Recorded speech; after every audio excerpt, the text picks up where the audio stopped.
We have a great privilege of having Susan Cosio preaching today, who is a covenant pastor, a leader in the denomination, also a hospital chaplain, and a member of this church since I was but a wee lad, but I'm not supposed to say that. And so we'll have that in just a minute, but first, let's watch this video.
Retrieve the flag.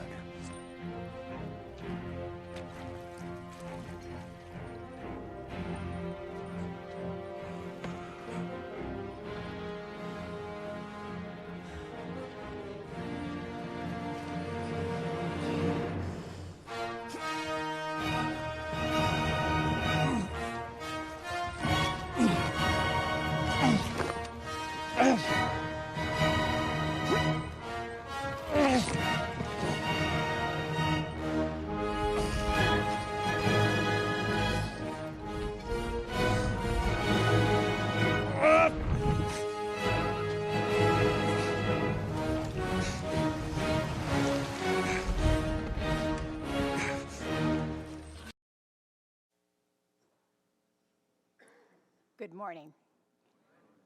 That was the opening scene from Les Miserables, one of my all-time favorite musicals. It sets the scene for the story of Jean Valjean, who spends 19 years trying to live a new and normal life after being released from prison, a sentence he served for stealing a loaf of bread to feed his daughter's hungry children. In this scene, Jean Valjean is notified that he's up for parole, and he'll soon be leaving prison. And yet that domineering and rather sinister prison guard, Javert, taunts him. He curses Jean Valjean with the threat that he will never truly be free, but that he'll always be identified by his prison ID. 24601. I was reminded of this scene when I read this week's chapter from the story, Wandering. It describes the Israelites' circuitous journey through the wilderness lands after their release from captivity. They had been miraculously freed from their captors in Egypt after years of bondage and slavery. God had delivered them from their chains and promised them a new life in the land of Canaan.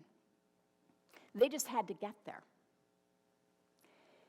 The people of Israel needed to travel a relatively short distance in order to claim this promised land. With a small group, it would have probably taken a matter of weeks. With a larger group, close to 1 million people, it would have certainly taken longer, but a couple of months should have done the trick. And yet, how long does it take the Israelites? 40 years. 40 years. And many of them, including their leader Moses, don't actually ever get into the promised land. I don't know about you, but that leaves me wondering why? What happened? What got in their way? Did the Israelites, like Jean Valjean, have someone or something cursing them or hounding them? Or was there some internal resistance that is preventing them from moving forward? What prevented the Israelites from being who God was calling them to be and from going where God was instructing and inviting them to go? So this morning we're going to look at 3 passages from the book of Numbers in order to see what behaviors, attitudes, and experiences trip the Israelites up and hold them emotionally captive rather than free to flourish in the land of plenty that God has promised them. So I'll invite the readers up. 3 of us will be reading 3 passages from the book of Numbers. Those passages will be up on the screen so that you can follow along as we read them. Hear these words from Numbers chapters 11, 13, and 14. Soon the people began to complain about their hardship, and the Lord heard everything they said. The foreign rabble who were traveling with the Israelites began to crave the good things of Egypt. And when the people of Israel also began to complain, "Oh, for some meat," they exclaimed. "We remember the fish we used to eat for free in Egypt, and we had all the cucumbers, melons, leeks, onions, and garlic we wanted. But now our appetites are gone. All we ever see is this manna." Moses heard all the families standing in the doorways of their tents whining, and the Lord became extremely angry. Moses was also very aggravated, and Moses said to the Lord, "Why are you treating me, your servant, so harshly? Have mercy on me. What did I do to deserve the burden of all these people? I can't carry all these people by myself. The load is far too heavy. If this is how you intend to treat me, just go ahead and kill me. Do me a favor and spare me this misery." And a little further on, the Israelites get close enough that they have an opportunity to explore the promised land. This is what happens. The Lord now said to Moses, "Send out men to explore the land of Canaan, the land I am giving to the Israelites. Send 1 leader from each of the 12 ancestral tribes." So Moses did as the Lord commanded him. He sent out 12 men, all tribal leaders of Israel, from their camp in the wilderness of Paran. After exploring the land for 40 days, the men returned to Moses, Aaron, and the whole community of Israel at Kadesh in the wilderness of Paran. They reported to the whole community what they had seen and showed them the fruit that they had taken from the land. This was their report to Moses. "We entered the land to explore. You sent us to explore, and it is indeed a bountiful country, a land flowing with milk and honey. Here is the kind of fruit it produces. But the people living there are powerful, and their towns are large and fortified. We even saw giants there, the descendants of Anak." Caleb tried to quiet the people as they stood before Moses. "Let's go at once to take the land," he said. "We can certainly conquer it." But the other men who had explored the land with him disagreed. "We can't go up against them. They are stronger than we are." So they spread this bad report about the land among the Israelites. "The land we traveled through and explored will devour anyone who goes to live there. All the people we saw were huge. We even saw giants there, the descendants of Anak. Next to them, we felt like grasshoppers, and that's what they thought too. Then the whole community began weeping aloud, and they cried all night. Their voices rose in a great chorus of protest against Moses and Aaron. If only we had died in Egypt or even here in the wilderness, they complained. Why is the Lord taking us to this country only to have us die in battle? Our wives and our little ones will be carried off as plunder. Wouldn't it be better for us to return to Egypt? Then they plotted among themselves, let's choose a new leader and go back to Egypt. Then Moses and Aaron fell face down on the ground before the whole community of Israel. Two of the men who had explored the land, Joshua son of Nun and Caleb son of Jephunneh, tore their clothing. They said to all the people of Israel, the land we traveled through and explored is a wonderful land. If the Lord is pleased with us, he will bring us safely into that land and give it to us. It is a rich land flowing with milk and honey. Do not rebel against the Lord, and don't be afraid of the people of the land. They are only helpless prey to us. They have no protection. But the Lord is with us. Don't be afraid of them. Then the Lord said to Moses and Aaron, how long must I put up with this wicked community and its complaints against me? Yes, I've heard the complaints the Israelites are making against me. Now tell them this, as surely as I live, declares the Lord, I will do to you the very things I've heard you say. You will all drop dead in this wilderness because you've complained against me, every one of you who is 20 years old or older and was included in the registration will die. You will not enter and occupy the land I swore to give you. The only exceptions will be Caleb, the son of Jephunneh, and Joshua, son of Nun. You said your children would be carried off as plunder. Well, I will bring them safely into the land, and they will enjoy what you have despised. But as for you, you will drop dead in the wilderness, and your children will be like shepherds wandering in the wilderness for 40 years. In this way, they will pay for your faithlessness until the last of you lies dead in the wilderness. Because your men explored the land for 40 days, you must wander in the wilderness for 40 years, a year for each day, suffering the consequences of your sins. Then you will discover what it is like to have me for an enemy.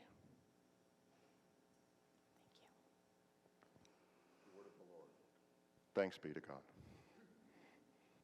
Thank you. It isn't pretty, is it?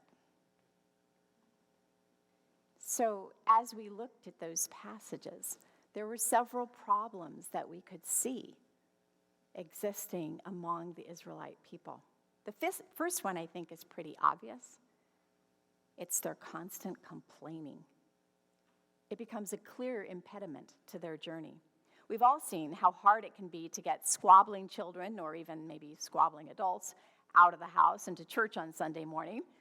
Maybe some of you experienced that today. But imagine Moses trying to motivate and move an entire nation of grumbling people.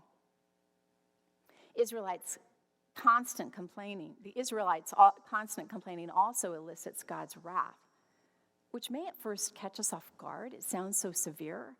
But then I started thinking about it, and I thought, when I go out of my way to do something for people, and all they do is complain, I feel pretty angry.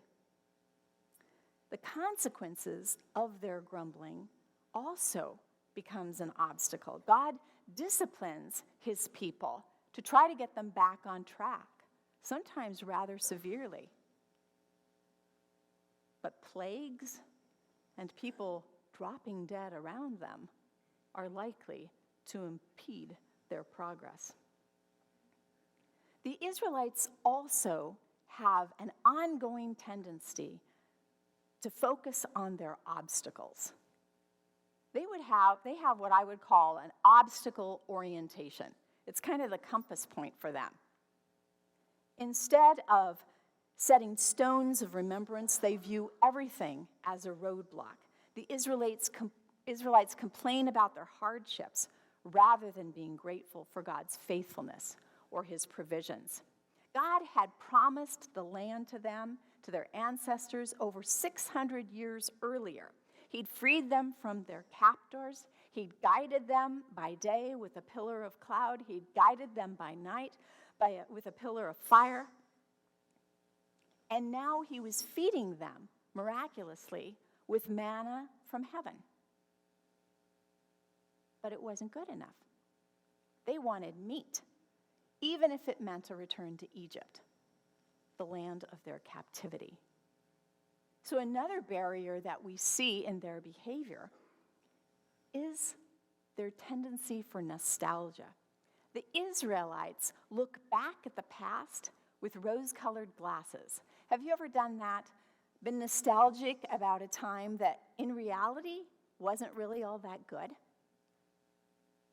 The text says that the Israelites craved the good things of Egypt, even though they had been held captives in that land for 400 years.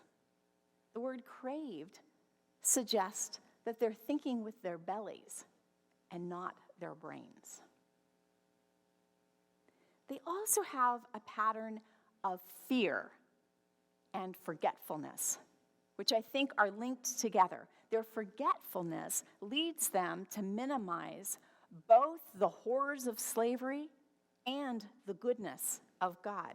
This God is the same God who revealed himself as I am, the God of Abraham, Isaac, and Jacob, who had rescued them from their captors, the one who had asked them to build a tabernacle so that he could dwell among them, even in the wilderness, and travel beside them.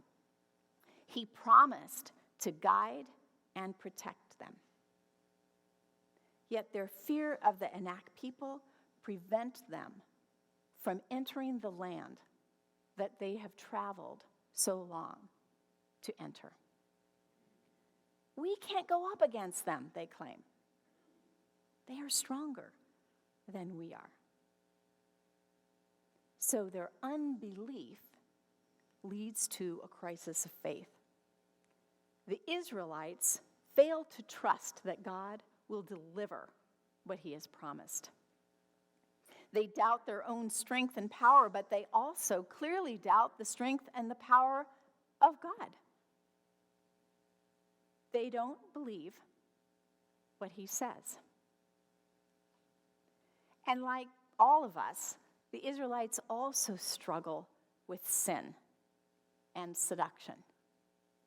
Just last week we read about how God gave Moses the 10 Commandments, basically a behavioral covenant that the people are now completely violating. You remember that first commandment says, I am the Lord your God who rescued you from the land of Egypt, the place of your slavery. You may not have any other God but me. And yet the people fail miserably. If we read ahead into Numbers chapter 25, we can see just how depraved it gets when the people are seduced by the values of the world around them. This won't come up on the screen, but I'll read it to you. This is Numbers 25, verses 1 to 4. While the Israelites were camped at Acacia Grove, some of the men defiled themselves by having sexual relations with the local Moabite women. These women invited them to attend sacrifices to their gods. So the Israelites feasted with them and worshiped the gods of Moab. Israel joined in the worship of Baal, causing the Lord's anger to blaze against his people. They gave in to sin and seduction. I believe the Israelites also had what I'll call an enslavement mentality. They so identified with their experience as slaves that this had become their core identity. Why is the Lord taking us to another country, they ask? We were better off where we were. And they plot among themselves to find a new leader and to go back to Egypt, the land of their captivity. It really reminds me of the curse of Javert against Jean Valjean, who's determined to keep him emotionally enslaved, even after he's been released from prison. All of these behaviors lead to a pervasive sense of discouragement, a discouragement that leads to defiance and despair. The people become discouraged, and their whining and complaining and grumbling discourages their leaders. The people become defiant. They're going to take things into their own hands and come up with another plan. And this brings Moses to a point of despair. He even asks God to kill him. They all have a tendency to look down instead of looking up. And again, I can imagine the Israelites, like the prisoners, wading through the muddy waters with those words ringing in their ears, look down. Look down. You'll always be a slave. Now, you'll notice that when we put all of these behaviors up on the screen together, it spells the word confused. You see, that's proof that I've been to seminary. I can create an acronym on the slide. But the Israelites are confused, and that is why they wander. Confused means unable to think or see things clearly, perplexed, conflicted, defeated.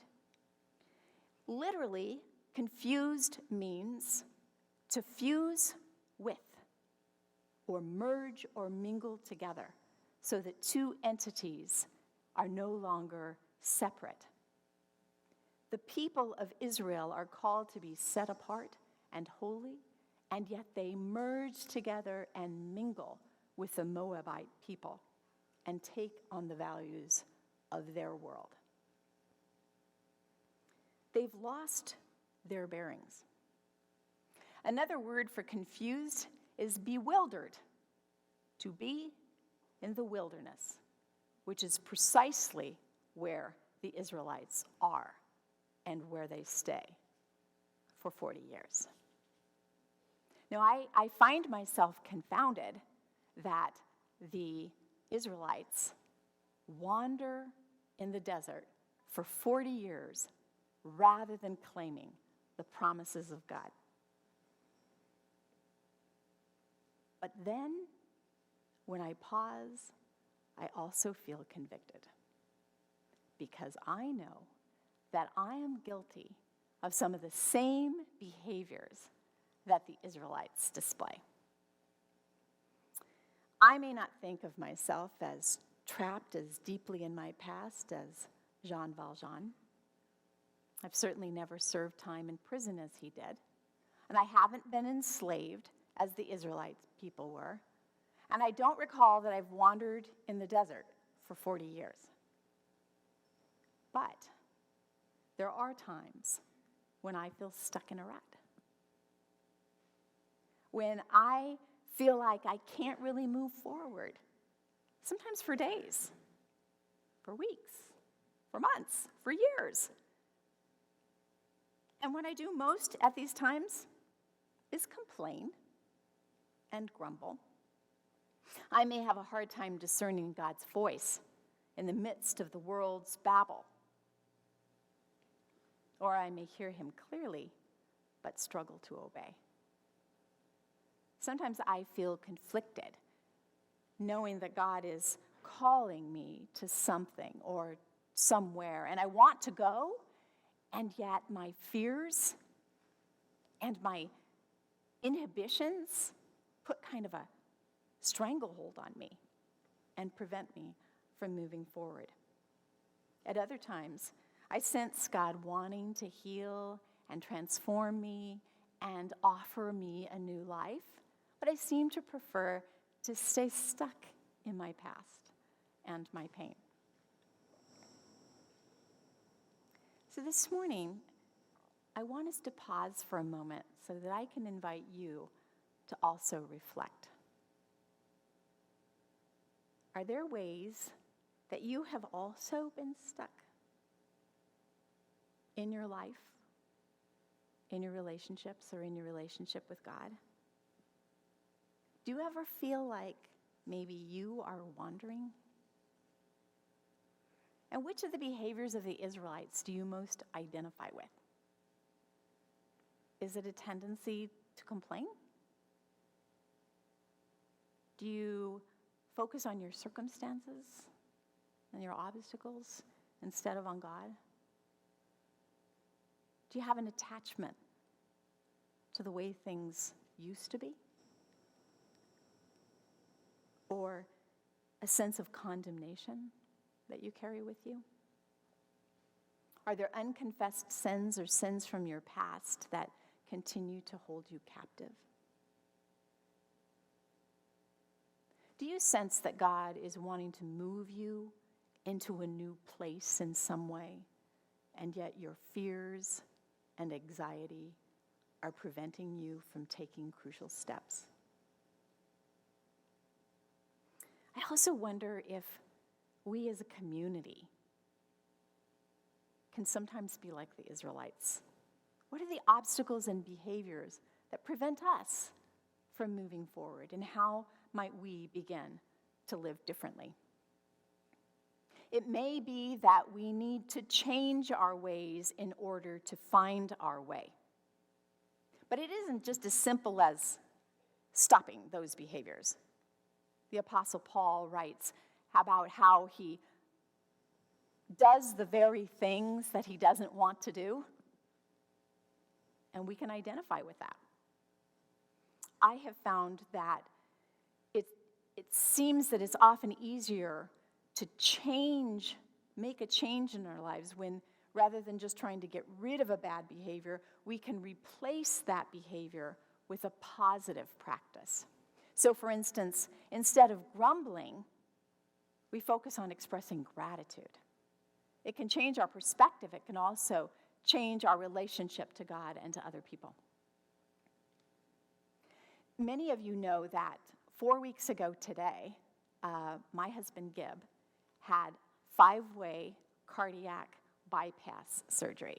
Let me say that was unexpected 5-way cardiac bypass surgery. It was Valentine's Day weekend. It was a 3-day weekend as well. We had reservations in Calistoga. I was going to go to the spa. He was going to golf.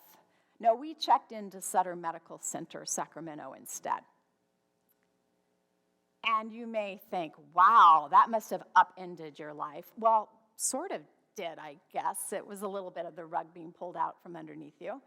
It did disrupt our plans. But what I feel, and I think Gib feels, is a deep sense of gratitude. We don't find ourselves complaining about what we've been through for the last 4 weeks, because we are clear that there have been the fingerprints of God all over it. You know that Gib found out that he had significant cardiovascular disease by going to a routine checkup just to renew a prescription? And his doctor, who is a Christian man of prayer, had prayed that morning. And when he saw Gib, he heard an irregular heartbeat that he hadn't heard before. And so he acted. And do you know that God opened doors over the next few days? This all happened in just a few days, to have him do a stress test, to have him see a cardiologist. The cardiologist then met us at the hospital on a Friday night to do a heart catheterization. Friday night, holiday weekend, really? And then the following morning, we met the surgeon, or actually Gib met the surgeon, because the other piece of this is we're at the hospital where I work as a chaplain. So I know the place, I know the surgeon, I know that we're at a hospital that is known for its cardiovascular surgery, and that the man who just walked in to introduce himself is in fact the director of our cardiovascular program. So I said to Gib, all you do at this point is sign the consent. And we had our good friend from this church, who happens to be a cardiologist at another hospital, with us for 4 days in a row to help us decipher everything. And we had many of you praying for us. And 4 weeks later, Gib's sitting in the front row.